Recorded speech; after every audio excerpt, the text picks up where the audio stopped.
Dans le monde d'aujourd'hui, nous sommes constamment confrontés à des choix. Mais qu'est-ce qui compte vraiment lorsque nous prenons des décisions? Les gens jugent souvent les autres en fonction de leur éducation, de leur richesse, de leur apparence ou de leur origine. Ils utilisent ces critères pour déterminer la valeur et faire des choix. Mais Dieu choisit-il de la même manière? Dans 1 Samuel 16, le prophète Samuel a supposé que le fils de Jessé, Eliab, devait être le roi choisi par Dieu parce qu'il était grand et impressionnant. Mais Dieu l'a corrigé en disant, ne regarde pas son apparence ni sa haute taille, car je l'ai rejeté. L'Éternel ne considère pas ce que l'homme considère, l'homme regarde à l'apparence, mais l'Éternel regarde au cœur. Les gens sont facilement attirés par les qualités extérieures et prennent souvent de mauvaises décisions à cause de cela. Nous nous concentrons sur ce que nous pouvons voir, mais Dieu regarde le cœur, le caractère et les véritables intentions. L'apparence peut être trompeuse, mais le cœur révèle ce qui est réel. Dieu voit au-delà des apparences et valorise avant tout la foi sincère.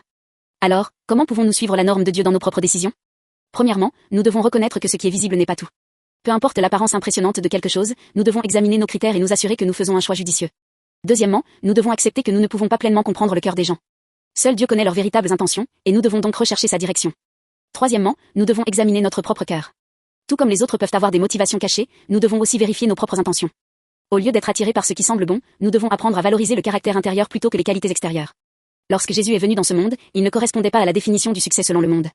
Il n'était ni riche, ni puissant, ni particulièrement impressionnant physiquement. Pourtant, il était l'élu de Dieu, le sauveur du monde.